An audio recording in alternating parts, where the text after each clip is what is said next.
Você está querendo se tornar uma pet sitter, mas não faz ideia de como começar essa profissão? Então esse vídeo é para você. Eu vou te explicar um pouquinho mais sobre o que é o pet sitter e como você pode fazer para começar ainda hoje. É depois da vinheta.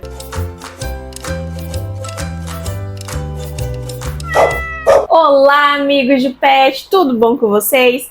Como vocês estão? Então quer dizer que você está querendo se tornar uma pet sitter, mas não faz ideia de como começar. Então, em primeiro lugar, eu preciso te dizer, não adianta você ter só amor pelos animais para iniciar no pet sitter. Eu sei que a primeira coisa que a gente pensa é: eu não gosto de lidar com seres humanos, eu prefiro os bichos, eu vou trabalhar com bichos, eu não vou ter que lidar com humanos.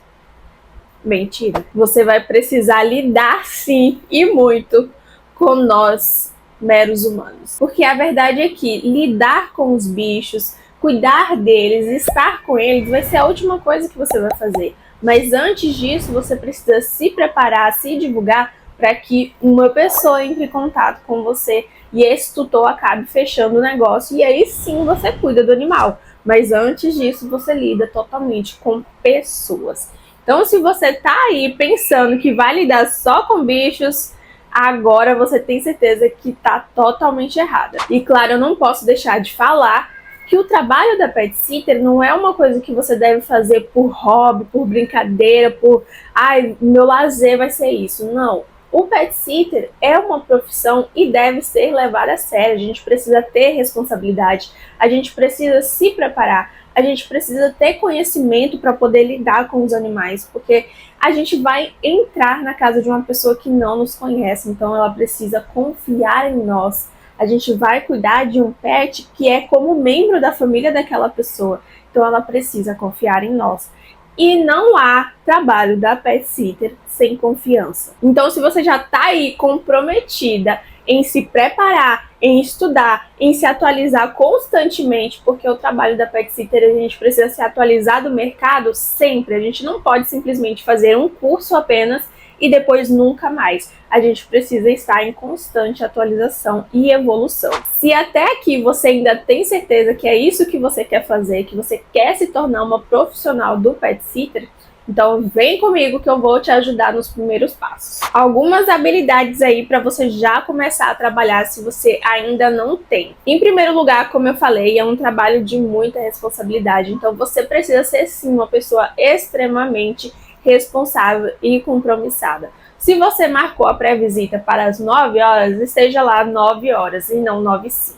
Se você combinou com o cliente que você vai estar na casa dele para cuidar do pet às 10 horas da manhã, esteja lá às 10 horas da manhã e não às 10h05. Lembrando que o nosso trabalho ele é pautado na confiança, então se você não tem a responsabilidade, se você fala uma coisa e faz outra, você está quebrando essa confiança aos poucos. Então nada de chegar atrasada nos compromissos. E é claro, você precisa estudar sobre o comportamento animal, como é que você vai cuidar do pet, lidar com ele, se você não tem o conhecimento necessário, a preparação necessária para lidar com ele. Lembrando que você vai ser uma profissional, você não vai ser a vizinha que vai ser chamada para olhar, dar uma olhadinha no pet, você não vai ser o vizinho, você não vai ser o porteiro, você não vai ser o amigo, a amiga, você será uma profissional e você precisa se portar como tal. Outra coisa que não pode faltar na sua vida profissional como pet sitter é o planejamento e a organização. Lembrando que quando a gente está estagnada, a gente não pensa em se atualizar, a gente não faz outras coisas, a gente não acrescenta novos serviços, a gente está fadada a ficar para trás dos nossos concorrentes. Então é necessário sim você organizar o seu dia, a sua semana, para você estar preparada para lidar com essas demandas e também caso aconteça algum imprevisto no meio do caminho. Outra coisa que é super, super, super importante, eu não vejo ninguém falando, a gente precisa ter a habilidade de comunicação para a gente poder se comunicar de maneira clara, de maneira eficiente com os tutores, porque o que mais pega, o que eu mais vejo das minhas seguidoras, das minhas alunas, é que elas empacam justamente na comunicação, elas perdem esses tutores, esses potenciais clientes, porque elas não sabem se comunicar com esse tutor e acaba perdendo o negócio. Então é importante você já começar a estudar aí sobre comunicação, sobre quebra de objeções, porque sim, os tutores vão vir com algumas objeções que você pode facilmente quebrá-las se você souber se comunicar. Agora, já como uma lição para você começar a pensar, começar a refletir como você quer estruturar a sua carreira, eu recomendo em primeiríssimo lugar você determinar quais espécies você quer cuidar. Isso faz parte do meu método porque eu acredito que a gente precisa trabalhar com as espécies que a gente mais se identifica, e não só porque tem muita demanda, não só porque o meu concorrente está trabalhando com essas espécies, que eu preciso trabalhar também. Você pode trabalhar com as espécies que você realmente se identifica, que você se vê cuidando daqui 3 anos, 5 anos, 10 anos, você quer continuar cuidando dessas espécies. Então pense bem, reflita aí quais espécies você quer cuidar, porque você vai precisar estudar muito sobre elas. Em segundo lugar, eu acredito que ou você nesse momento está desempregado e por isso quer começar no pet sitter, ou você está no emprego que você não quer tanto estar lá, você prefere estar no pet sitter e tudo bem.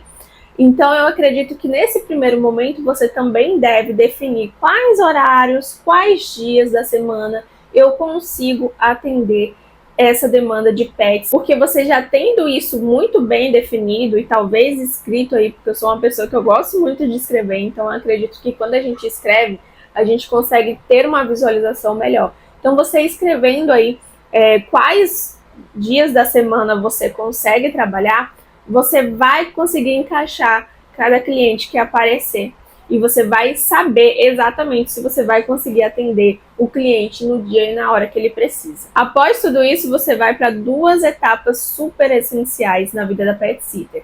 Primeiro é definir a região de trabalho, porque eu acredito que você já está aí pensando em ser pet sitter e você quer atender a sua cidade inteira. Mas talvez a sua cidade seja enorme e você não vai conseguir atender todos os bairros da sua cidade. Então é importante você sentar um tempinho aí e começar a pensar em quais bairros são mais próximos de você, que você vai conseguir ir sem precisar perder muito tempo no deslocamento. E também pensando em você, sendo mulher, tem bairros que são muito mais perigosos que a gente não pode ir, principalmente sozinhas. Então talvez esses bairros você precise descartar também. E depois de definir as espécies que você quer cuidar, os seus horários de trabalho, a sua região de trabalho, agora você vai conseguir precificar o teu serviço. É importante que a gente pesquise, a gente entenda sobre o nosso mercado, sobre a nossa concorrência e nosso momento também. Será que você já tem alguma experiência aí, que você já cuidou de pets, mesmo que você não tenha cobrado por isso? Talvez você já tenha um conhecimento aí, já fez vários cursos sobre comportamento animal, já sabe lidar com algumas necessidades especiais também. Então pense no seu momento, pense no mercado e na concorrência também, faça uma pesquisa bem boa aí, e depois você consegue definir o seu preço inicial, sua média aí de preço para começar no pet sitter. E uma coisa que eu te indico muito, muito, muito de coração: faça o seu perfil profissional no Instagram. Lá foi onde eu comecei a captar os meus primeiros clientes. Eu investi muito tempo, muita energia, conhecimento e também dinheiro para conseguir criar conteúdos, para estruturar o meu perfil lá no Instagram. E assim eu consegui atrair mais clientes para o meu serviço. Então é importante que você já tenha aí na tua cabecinha que não é para ficar postando foto de pet, não é para ficar postando foto de doação de pet, de resgate de pet. Não, não é para fazer isso. Isso você faz no seu perfil pessoal, pelo amor de Deus. Aqui no seu perfil profissional você vai postar conteúdos que são úteis para os tutores, claro, pensando nos tutores da sua região. Não adianta também a gente querer seguidores só para encher linguiça, porque não vai adiantar de nada, ele não vai comprar da gente. Então a gente precisa atrair os tutores que sejam da tua região específica. Então já vai pensando aí, estruturando o teu perfil para começar a chamar a atenção dos seus tutores, começar a pensar em identidade visual, em que tipo de conteúdo você quer fazer.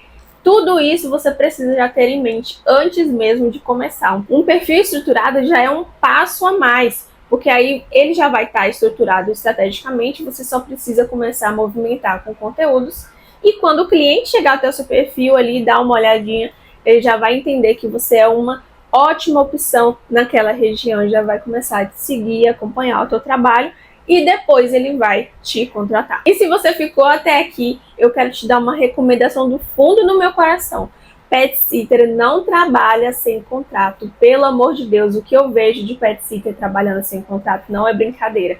Então, uma dessas primeiras coisas aí que você tem que começar a pensar é no seu contrato. Talvez criar o seu contrato com um advogado, porque é necessário. A gente não pode ficar fazendo um tipo de Frankenstein com contratos aí da internet, porque a gente não sabe nada sobre cláusulas. Quem sabe sobre isso, se é abusiva ou não, é um advogado, é um profissional. É por isso que a gente bate tanto na tecla de que o vizinho não vai saber cuidar do pet, que o porteiro não vai saber cuidar do pet, porque é a profissional de pet sitter que está preparada para cuidar de um pet. Assim como uma pet sitter não pode elaborar um contrato, porque é o profissional advogado quem faz isso, que sabe sobre as cláusulas, o que tem que conter dentro daquele contrato. Então, pelo amor de Deus, não vai pegar contrato de internet, porque isso é uma cilada, muito menos fazer pelo ChatGPT, pelo amor de Deus. Então, ou contrate um advogado, ou entre em algum curso que dá um modelo de contrato feito por um advogado, tá? E não pela internet, procure saber isso. Porque o contrato é muito importante para a gente ficar seguro e transmitir essa segurança também para o tutor. Porque sempre que eu falo que eu trabalho com contrato, o cliente já fica assim, surpreso, né, de um jeito positivo, falando, caramba, você realmente tem um contrato? Porque isso transmite mais segurança para o tutor e mais profissionalismo, ele nos vê com os olhos mais profissionais. Então é importante você ter o seu contrato em mãos desde a primeira visita. E vou te dizer, apenas comece, não espere ter o momento perfeito, porque momento perfeito ele nunca vai existir. Apenas comece e você vai conseguindo ajustar aí a sua jornada durante o caminho mesmo. Não fica estagnada. Se você pretende começar no pet sitter, comece agora mesmo, faça essas primeiras etapas e você vai ver que as coisas vão começar a acontecer. Já me conta aqui nos comentários também se você já trabalha como pet sitter, se você pretende iniciar. Se depois desse vídeo clareou as informações, deixa aí o seu comentário que eu quero muito saber. E se você ainda não me segue no Instagram, lá eu posto conteúdos diariamente, tanto no feed quanto nos stories. E aguardo você lá, hein? Beijo!